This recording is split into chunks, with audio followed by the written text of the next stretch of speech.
Hey,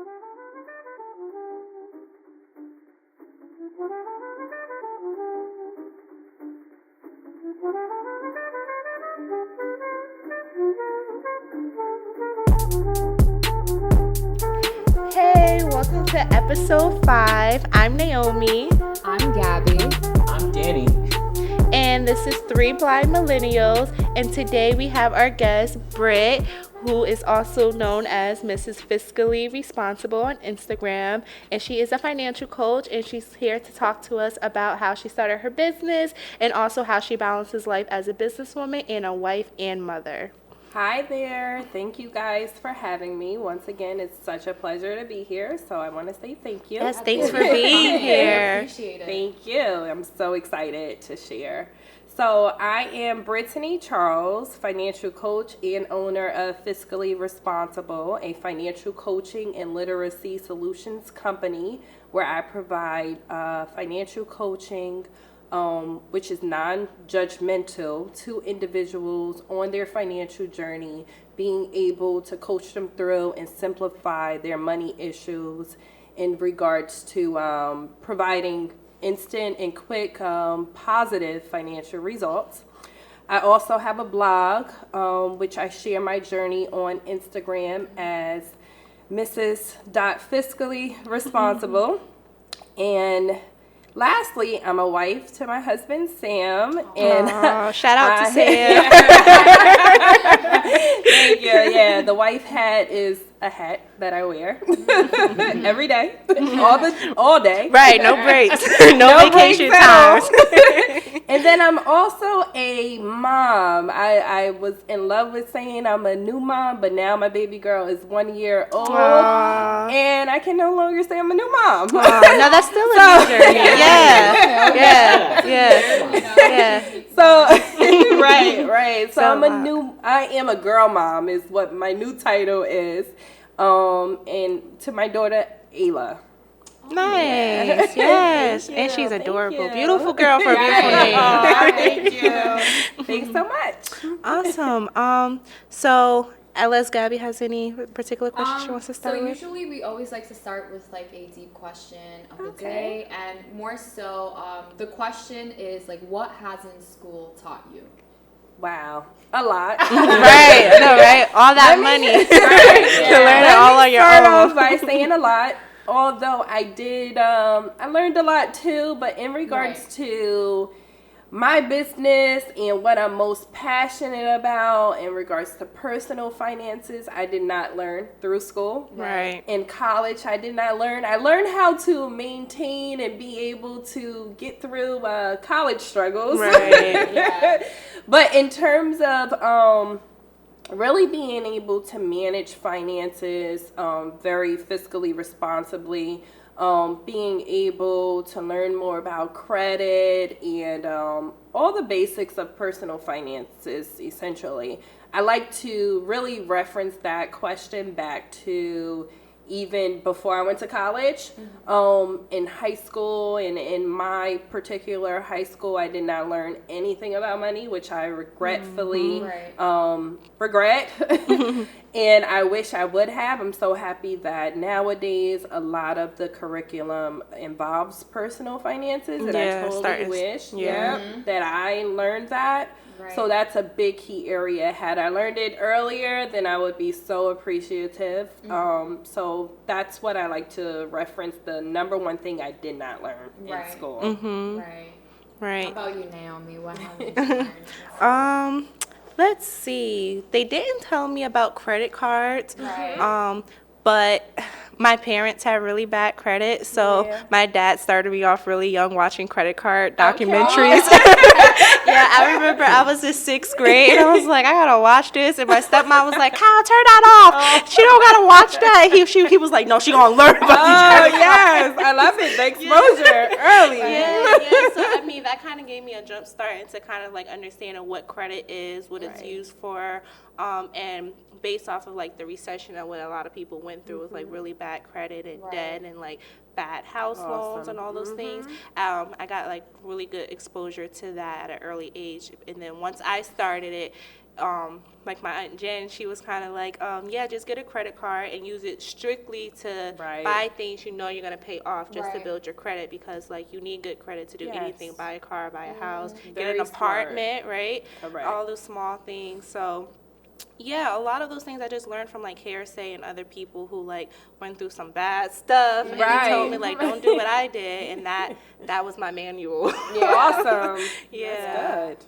Yeah, I can honestly agree with the financial aspect, that I definitely did not learn about credit score and how much of an impact that would have, like, if you, like, for example, right now, like, me and my family, we were looking into, like, getting into an apartment. Right. And both my mom and my dad have really bad credit, so they wanted to put it under my name, but my credit's not that great. Okay. So, so we got, like, denied, but it's okay. Yeah, it is. But, so I never realized, like, I feel like I'm learning along the way. Yeah, exactly. It's a learning experience. And then another thing is, like, I wish I knew about the importance of saving at a young age, like younger. Like if I was like 17, I've been working like since I was 15. Right. If I had saved until now, Right. probably would have had like who knows? So I would have been a millionaire. The earlier the like, better. Yeah. And hopefully we can get more into Right, that. Absolutely. Yes. Absolutely. Me and my family, we've been talking a lot about how to make our retirement plan up to $1 million. Yes. Yes. Oh, I love it. Yes, because that's like a big trending topic. So Yeah, a lot of people absolutely. have been talking about, okay, if you're in your 20s, you want to start because, you know, usually in our 20s, we want to like vacation Of course, and do and all live these life. things, right? Live life. And then she was like, and then you think it's okay to start when you're 30. And then this lady that was talking about, she was like, but that 10-year gap, you lose out $200,000 It's real. towards retirement. Compound interest is like such a thing in regards to so major, which literally just correlates with the earlier you start, the better. Okay. So then, how would we? So I have a couple of Okay, let's start. Now the conversation starts. Listen, my I love it. Okay. my finances need a major help. Okay, like. See, that's what I love. I love talking about all of this stuff, helping individuals one-on-one, being able to just spread the knowledge, just because it's so important. It impacts our everyday lives. It's key to life in itself. So we're gonna improvise and we're gonna switch this episode up real quick. I love it. We're gonna turn this into a workshop. Okay, let's do it. I'm here and for we're gonna call it Gabby's gonna get her finances right. Okay, let's go So for if you're it. willing, just put out whatever you need, and Britt's gonna hook you up right here, right now. But before I go into my finances, I wanted to know like what really like stirred that passion that you have for finances. I absolutely love that question. I think a lot of it is deeply rooted into my family, my surrounding family. My parents did not lay that foundation. I was definitely I didn't learn anything about personal finances from my family, so that fueled a lot of passion in me to be able to strive to change my family tree. Now, quick question. Yes. I love it. I know, like, a lot of people, like my dad, for instance, he mentioned how his mom and grandmother never talked to him about finances, right? Meanwhile, she had a house and all these things. She did it, but she didn't, like, pass that information on. So that's why he was, like, really adamant about explaining things to me, because she didn't teach it to him. He didn't do none of that, I'm right? on that same boat. That's exactly my situation. Okay, so that's what happened. So your parents did have all these So things. in my case, my parents didn't have it, but I was also raised by my Nana, my grandmother, who owned her own home, and my grandfather. They owned their own home, and definitely they were homeowners, but it was a taboo to really speak to the next generation, to be able to understand how essential it was to be a homeowner, to save. The one thing I would say would be the only piece of advice that I remember as a child, even when I first started working at 14, from my Nana: save some of your paycheck. But I didn't get the hows, I didn't get the whys, I didn't get anything in addition except for just save your money, opposed to saying specifically, okay, save half of your paycheck. You make money in the summertime, because I always had a summer job. Save half of it. You're going to open this bank account. So those were the things that pretty much I wish I would have gotten, and definitely fuels a lot of my passion and my husband's passion as well, to really change our family trait. Because him too, like in terms of how he was raised and everything like that. Yes, his parents owned their home and everything like that.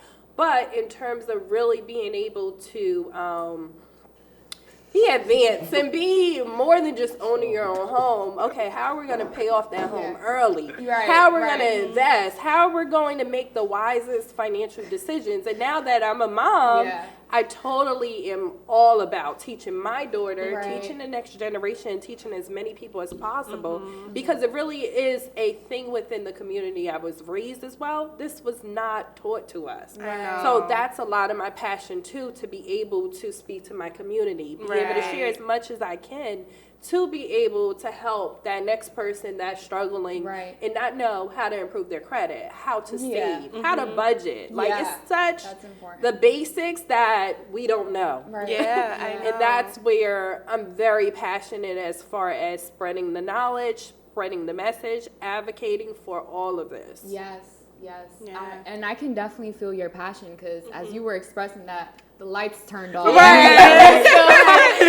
we go. You were still going.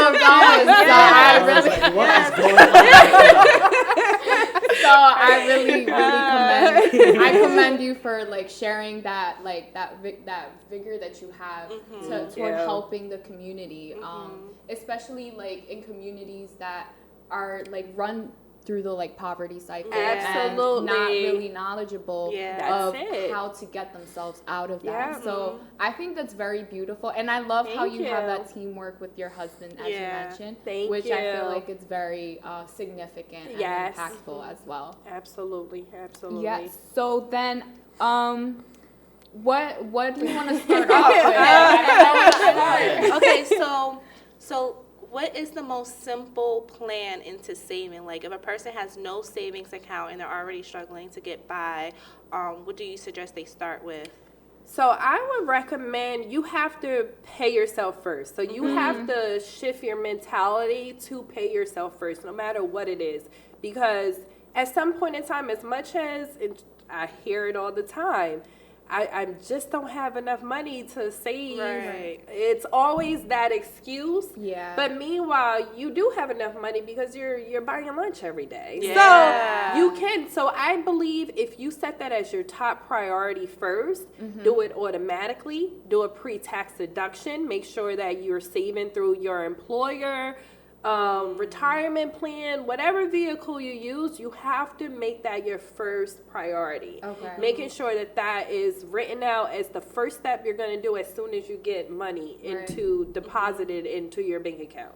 So that has to be top priority. So I would encourage everyone to at least figure out your amount that you want to save. Start small, because it gets very overwhelming. Trust me, I'm often overwhelmed by my goals, but so I can truly understand and speak to that.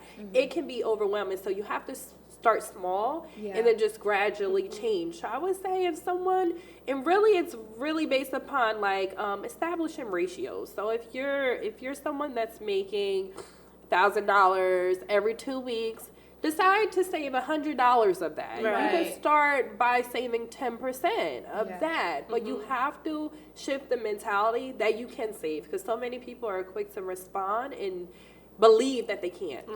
Like I was watching something to piggyback off of like you're spending money on lunch, right? And then you say you can't save. So I was watching something and somebody was saying like if you save the $24.99 that you spend on lunch every day, you can save up to $10,000 in a year. Exactly. And that went viral this year. That was very eye-opening, and that needed to be stated, because literally miscellaneous spending of $20-something per day is $10,000 a year. Which is a lot So of like money, those are the perspectives you need to have on this stuff, because it's true. Like there's no excuses in my book. You can save. I don't care if you're saving $5 a week. Like it's possible. Like one of my savings vehicles I use, and it's through a micro account. A micro investing account, I should specify, which is Stash and Acorns. Okay. And I Yes, literally yes. set up. Yeah, you was talking about that before. I love it. I Yeah. absolutely love it because it's just a vehicle in a way for you to invest a little bit into it. Yeah. So I started by saving up $5 a week in that. Yes, I have other vehicles as well, but that was just something that I just wanted to test the waters, to be able to say like, okay, I have that on the side. $5 a week. Without touching it, it's like $2,000 right now at $5 a week. Wait, how long were you doing that So for? I did it for, it's going on year 2, so to Okay. speak, for But that's that not specific bad. thing. But that's better than had I been just spending that $5 on lunch. Right. Then I wouldn't have that little Yeah. stash of money on the side that I don't intend on touching. Just to have to say like, okay, I have this stash on the side, so to speak. So it starts with making it a priority first and foremost. Right. And start little. Right. Just start very little. And there's so many ways to save, and it's important to save. So you have to make that your priority. Yeah, I totally agree. I saw that you were mentioning about how your goals are like ambitious. If you can just share like what are your goals? Like, Absolutely. one, So I would say in a nutshell right now, my husband and I were focused on making our net worth to be $1 million Yes. by age 40. Okay. wow. Which is 7 years from Future now. millionaire over here. Yes, I want to be an everyday millionaire because there is a Yes. such thing. And it really starts with the small changes you make in the everyday behaviors and really just focusing on those little strategies that contribute to the big picture.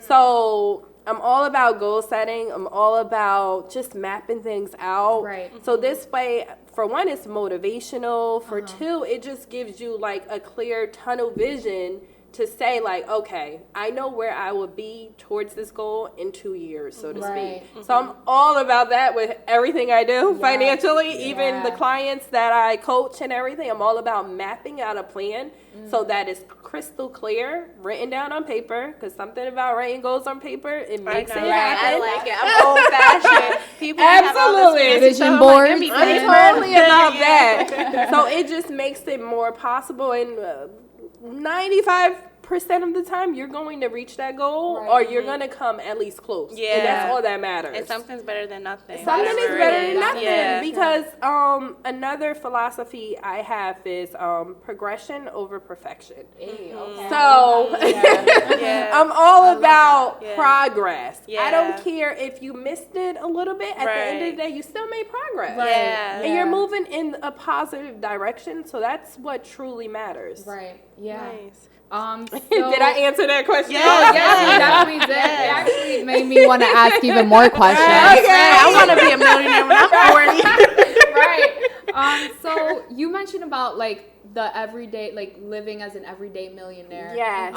So what is like this $1 million strategy or this mindset? Right. Like, how is that attainable? I'm happy. I wrote down a few tips. She already knows. Mainly because that to me is my equivalent. Right. Because it's all gonna, at the end of the day, it's gonna be personal. Right. Everyone's journey is gonna be totally different. It's no one cookie cutter way in regards to living your personal finances. I'm a firm believer that it's personal. Right. So I did write down a few like financial freedom strategies, so to speak, and tips. So I am all about living on less than what you make. Right. That is key. Yes. And Naomi knows. Yes, because she does her challenges on Facebook to see. I challenge, and Naomi has totally impressed me. Yes, I've been trying. I've been saved up a lot of money these last months. Yeah, I did. You see how powerful that is. Listen, I was at a point where had a lot of debt, and just focusing on paying it off. I really seen the changes that occurred with my income, where I sit here and I say that I was able to free up so much money just from paying off debt. Yeah. So same. that's where I quickly just kind of jumped into this whole mindset of like, we have to keep our living expenses low. That's truly a huge game changer and a perfect strategy to be able to reach your financial goals and be able to become an everyday millionaire without a doubt. So definitely keeping your living expenses lower than your income. You don't want to be that individual that is spending more than what you're bringing in. Right. So that's where the budgeting comes in place for sure. What is your suggested percentage? Because I know, like, to be extreme, I was living off of 30% of my income. Which is amazing. Really? Yeah. But, I mean, granted, living at home helps me with Of my course, but Okay. that's where you take advantage. Yeah, exactly. So You that's have what I to was take telling advantage myself. of your situation. It's so important. Take advantage of it because you don't know where how your situation will change Right. in the next year or so. So you have to leverage out what you currently have going on, Exactly. and that's excellent. Yeah. I have yet to reach a 30% mark. No, I mean, that's extreme. beautiful. That's why I said But that's extreme. I love it. That's Yeah. what personal finances are all about, as Right. far as challenging yourself and everything like that. I would say at the bare maximum, don't live off of more than 90% because that would give you leverage to be able to save 10%. Like that whole concept and philosophy and theory of saving 10% of your income. Right. If you could live off of half, me personally, my husband and I, we strive to live off of half of our income. We're a dual income family in a household, so that gives us that leverage point and advantage point. But 50% to 90% is ideal. Yeah. And, start off at 90. Work your way. And believe it or not, just something psychologically just changes where you're going to constantly want to challenge yourself. You're going to be looking at your expenses. Where can I cut? Right. And that's the mindset you have to have. Like, focus on just having the essentials. And that's big. And it really starts with paying off your debt. Right. Yeah. Because I remember when we started our debt freedom journey, having 12 monthly payments that went to debt. Yes. Legit. Student loans, credit cards, card note, all of the above at that point in time. As we slowly started to put the focus on paying off our debt, those monthly payments went down and down. Right. So that gave us right there like $1,200 of freedom every month. Yeah, that's so that nice. just went towards our savings goal. So it's really a step-by-step approach and to definitely be able to just focus on paying off that debt for sure. Right. Oh, awesome. Right. Oh, those were some nice I little love it. Yeah. You got some more I'm questions excited. over there? Oh, Yeah. yes, I definitely have some more questions. Let's go. Okay, so this is so one of my biggest expenses is food. Yeah. Isn't it? Yes. It's everyone's. Yes. Yeah, like You're not the only one. Yeah. Yeah, As you say that, I feel like food's coming in the door. Yes. Yeah, so food is definitely one of my biggest expenses, and I agree, like the miscellaneous expenses, they kill me. Yes. And I did this Excel worksheet actually, where it's like I listed out all my expenses, and I try to sit with myself every month. Nice. To I love it. like document where I spent, and then it's like I'll look at myself, and it's like, damn, Gabby, what are we doing? I know. So my question is like, you mentioned about like not living more than what you make, and then freeing up your debt. So what was one of the biggest debts you had, and how did you like tackle it? Like what So did you my do? biggest debt, very good question. My biggest debt was definitely my student loan. Yes. And that is a student topic in loans. itself Oh my that God. we could have a whole Give me a break. episode about. We really We could definitely have a whole Yes. episode about that. Because it's a crisis and Yes. it's just horrible and everyone's impacted some way, Yes. somehow. Yeah. And that's definitely a key area I'm passionate about. But that was certainly my biggest debt. So it really I had to take the approach of really digging deep into the details. And I'm all about that when you are paying off a debt. Because it's very important to know where is your money truly going and how is it being applied to the balance in itself. And so many of us don't necessarily pay attention to those details. Don't know your interest rate. Don't know how much interest you're paying on a daily basis, which is scary stuff for sure.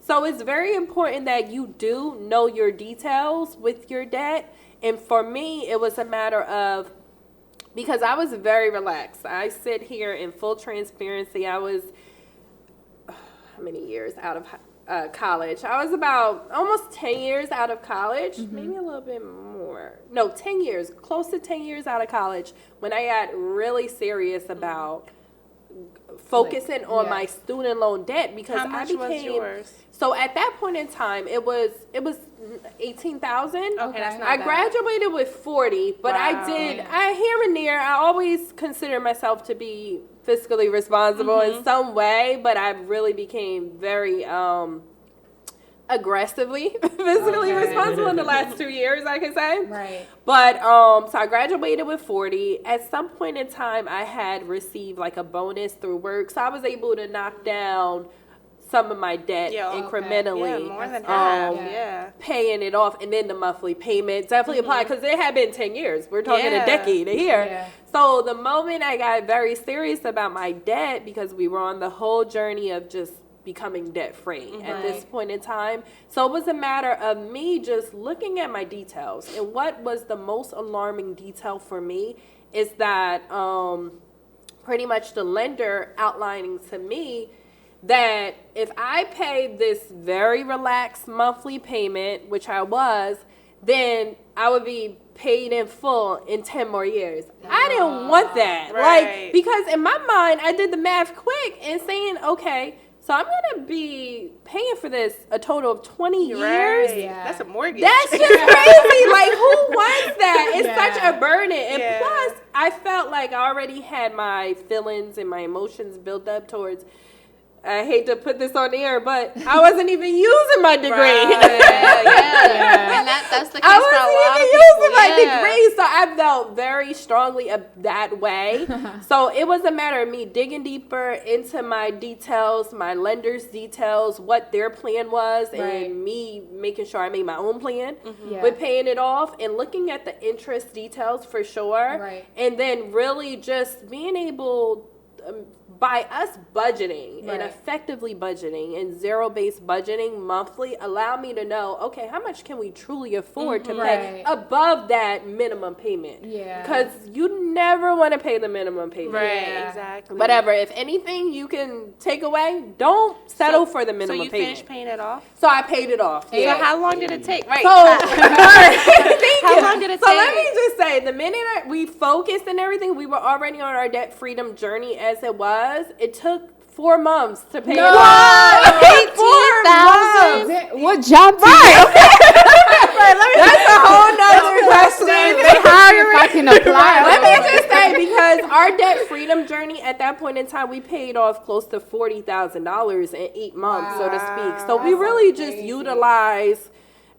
We had a pretty decent savings, so we were able to take out some of the savings because it didn't make no sense to be sitting in savings and then paying an interest rate on debt. Now, did you so do we had to that? compare those things. Did you do that before you bought your home also? Or? No, this was all after. So this Wow. debt freedom journey started in 2018. We bought our house in 2016. So I wish I would have done this a lot earlier, for Right. sure. I always look back, I said, tag, if we would have put this focus on it, but the cards weren't aligned that way. So we Right, have to that's appreciate fine. our journey. Yeah. But anyone that I could ever give advice to, focus on this stuff before you get a house. Because Yeah, when you get a right. house, it only Adds just to changes. But that's still impressive because I was wondering like how you was able to pay for a mortgage and And pay that on top of like the bills that houses come with. It was really, and then as we were paying down debt, we started freeing up money. So that just worked hand in hand with each other in regards to say like, okay, we are budgeting for sure. And then as we were paying off, like for instance, our car note at the start of this journey was like $420 a month. Right. That's So me just right now. by paying it off, that freed up $420 Yeah, that every went month. to the Yeah. next day. Yeah. So it's really the power of that for sure, where we Yeah. were able to just leverage out extra money in itself. So would you say to start with like one debt, pay it off? Absolutely. And then, okay. So I would totally say there's a method called the debt snowball. It's super powerful. So it literally is the method of paying off debt by lining up your debts in order from smallest to largest. So focus on that smallest debt first and just gradually work your way through. Because when you focus on that small debt first, for one, you're going to pay it off fairly quickly, and then you are going to have the drive and momentum. Right, exactly. Like, the ooh, motivation. I feel amazing. I can You're do going this. to feel amazing. It's super positive. And then that monthly payment will go towards the next debt. And it's just a snowball effect. Right. Okay. I've heard of the snowball effect by Dave Ramsey. Yes, now she loves I love Dave Ramsey. I call him Uncle Dave in my head. Yeah. So I absolutely love Dave Ramsey. Yeah. I definitely will utilize his 7 baby steps as a guideline. I am very flexible when it comes to some of his theories and concepts and everything like that. So I wouldn't consider myself a purist in that sense, but I do follow a lot of his teachings. We listen to a lot of his teachings, and we definitely understand his method. Right. It makes sense. And does, it works. It works. Yeah. It absolutely makes sense and works. Yeah. So you mentioned about like starting at 20, like to save, or starting as early as you can to save. Absolutely. And then you mentioned about like there's like this like retirement plan. Oh, yeah. Like how do you? So how does that? Yes. If you can even like drop some different resources or types like of plans. where would I go to? Okay. Like, to do that? If your job doesn't offer that, because a lot of 'cause times my job people doesn't. don't have those options at So work. I would start off with your employer first. That's what I personally did. At 19, I started my retirement plan. Didn't have a clue. You smart girl. I should have did that. I missed out. I didn't have a clue what I was doing. It was someone taking me under their wing, teaching me, and not really giving me further education. The minute he said, make sure you sign up, it's open enrollment, I'm just like, oh, okay, part-time. I was in college at the point in time, part-time basis. And had I not done that, then I don't know when I would have signed up, so to speak. Yeah. However, I did work for a company that was, they believed in their employees, so I was appreciative of that. And they always promoted definitely employee wellness in regards to saving for retirement. They had a very great retirement plan too. So I'm very appreciative of that and appreciative of that manager at that point in time that took me under his wing to say, oh, you're going to come, I'm going to show you how to sign up. So in regards to start with your employer first to see what options you have available, because your employer, for one, is going to allow you to set up that payroll deduction. So you don't automatically. See it you don't see it. And then oftentimes your employer will give you the benefit of a company match. So you totally want to take advantage of that, no matter how much it is. Start there. If your employer does not have it, there are other avenues for you to open up a retirement plan on your own. In a lot of financial institutions, such as Vanguard, as well as Fidelity, there's a lot of institutions that provide you access to open up a retirement account. And it could be an IRA I think it stands for individual retirement account, or a Roth IRA. And I'm learning a little bit more about the Roth IRA. I do not have that currently in my portfolio per se. Right now, I just have the 401k. My husband and I, we each have our own 401k plans. But with the Roth IRA, that's an advantage and a benefit for you to look into as well. So I would encourage you, if you don't have it through your employer is going to be the easiest, whether or not it's a 401k plan or a 403b plan, or even some companies are offering a Roth 401k plan. So that's going to be the easiest because it's all through your employer, most simple method to start saving for retirement. And then you can go ahead and look at other institutions that provide the option. These other as well. institutions going to be key for me. Because like with me, I work in education, so because we're state funded, we only get the option of a pension. And not a 401k. So like a pension is fine, but it's literally just me having like a savings account. And they just do it for me. But it's not like invested towards something. They don't have the option to match it for me because it's state funded and so forth. I'm so happy you mentioned that because although pensions are always perceived as a great benefit, which I still continue to think so. But I think it's also important to have a number of different things. Yes. So in addition to that, also have the Roth IRA or an IRA account. In your case, where you don't have the 401k option, right? So totally have a number of different things. Yeah, I definitely believe in that approach. Because I was doing my calculations, I'm like, I'm not meeting my $1 million. Yes, but you're so funny. But the earlier, the better. So that whole concept of like reaching $1 million is real and it's possible. Yeah. As long as you start early as possible, for sure. Yeah. I'm going to walk into my job Monday morning. Right. Do you got a retirement account? Listen, you have to. I'm also an HR professional, so I'm totally I'm totally all about the work. So y'all apply to those HR jobs because you see she done paid off those $18,000. Right. That's where it's at. So you mentioned about like being a mother, being a wife. Yes. Wearing these different hats, you know, as well as being a business owner. Right. Like, how are you able to balance all those like multiple hats? Yeah. That question is an ongoing question. Yeah. I tell you that now. Right. Balance is ongoing. Yeah. I'm still trying to figure it out. And especially since I'm a new mom. Yes. I'm claiming my new mom. Yes.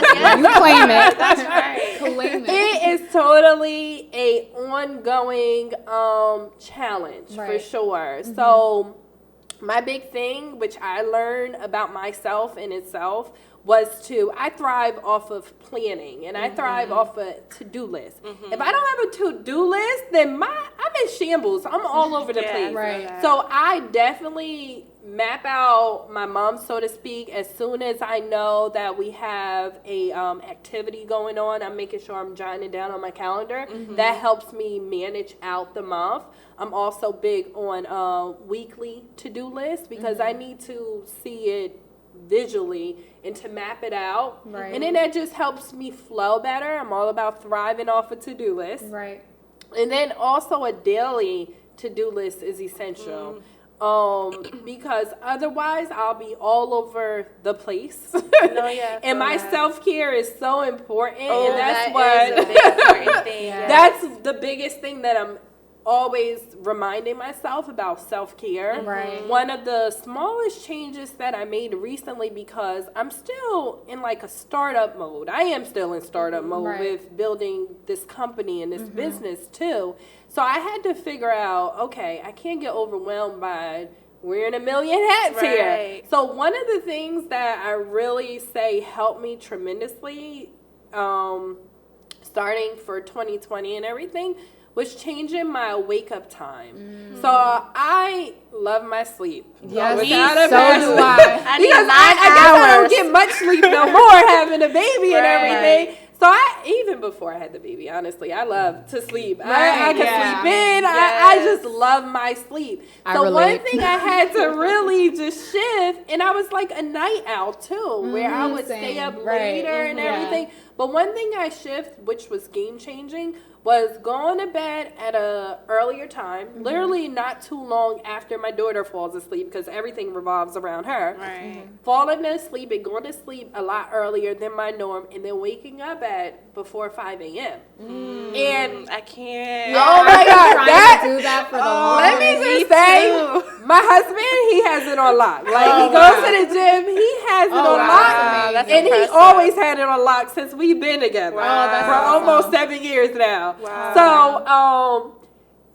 I would he would always do it and say, you should do that. You should do that. Especially when I would complain and everything. However, I just wasn't there. But now that I'm at this stage in my life, I'm realizing I need to make some sort of change to be able to figure this out and balance all this. So by me waking up, initially the plan was 5. Then I realized, hey, I could wake up at 4:30. So this way I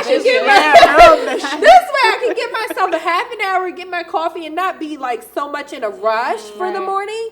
it literally, that gave me 2+ hours to makes myself. Your day longer, of uninterrupted time. Right. That's my focus nowadays. Uninterrupted time. Yeah, that is important. Silence to stay and stand. I love my silence. I love silence. It's so necessary for my well-being and my headspace. Yes. It's so, I thrive off of silence too. So that was like some of the approaches I made and changes I had to make. Habitual changes to be able to balance this, because I struggled as a new mom. I struggled returning back to work as a new mom. It's real. It's the real deal of figuring it all out.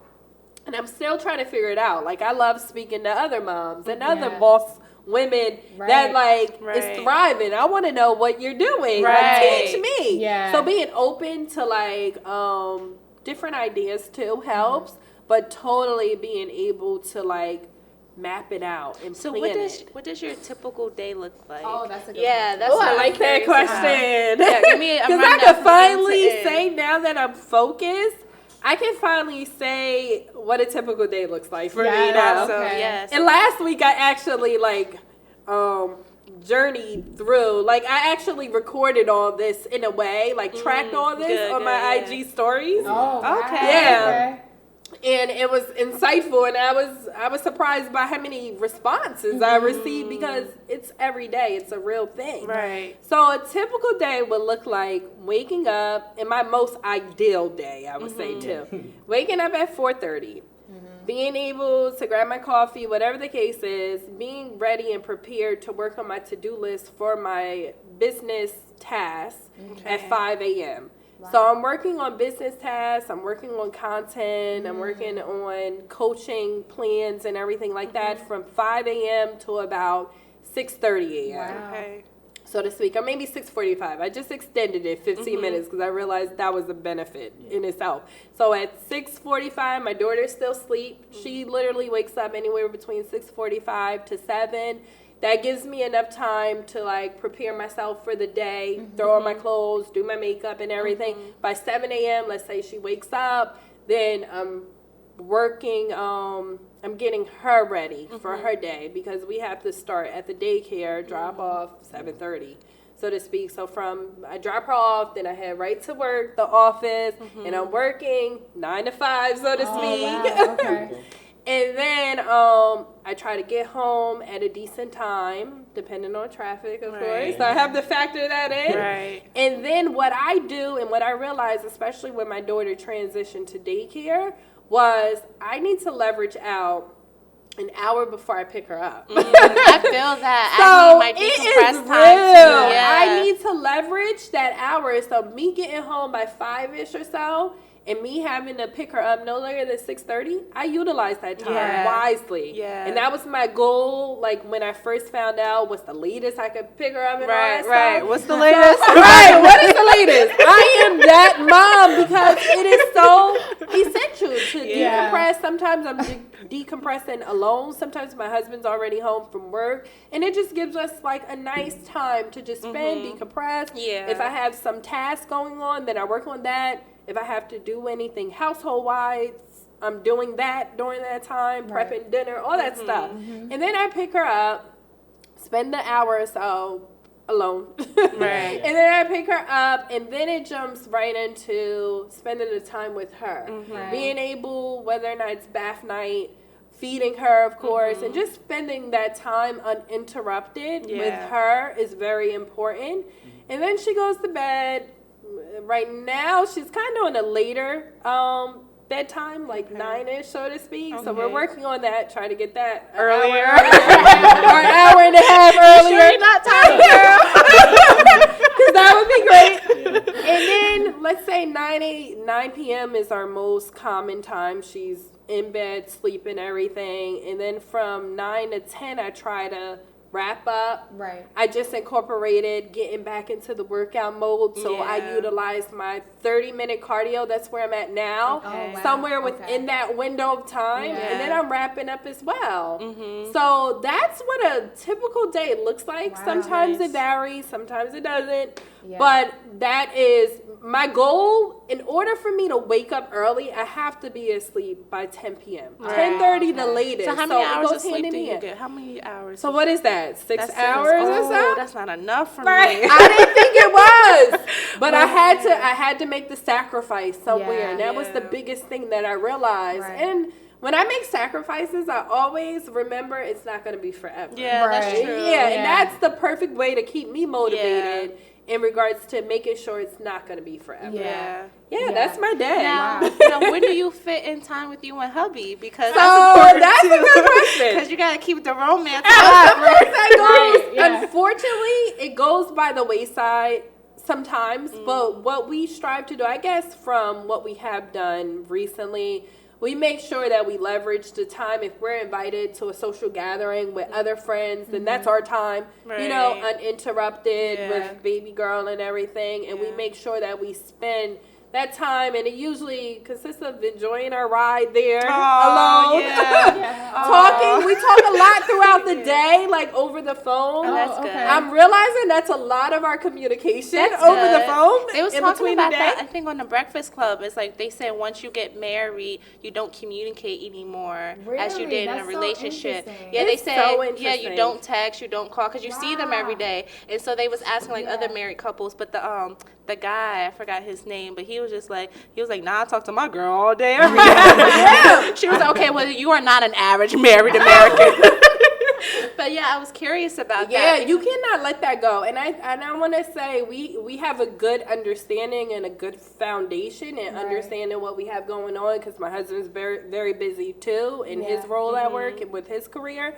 But I think it helps that we do take that moment throughout the day. Even a text message, I love you, I miss you, is important. It goes a long way. And but I'm realizing we do communicate a lot more throughout the day over the phone. Okay, that's good then. And everything like that. Okay, that's good. Because I know, like, as millennials, we don't always want to get married or have kids because of like all of those pressures. And then like in today's society, women, we want to like be our own boss, and we want to, you know, have our own career going on. And so that kind of takes away from time of like being a family person. So that's why I was curious, like, how do you work all that around? But it seems like it works. It just means I gotta get 6 hours of sleep. That has helped me significantly. And then weekends, of course, I'll be more flexible, where I'm sleeping in a little bit, because you have to have that balance. Balance is key. And balance will always be key and essential and an ongoing challenge.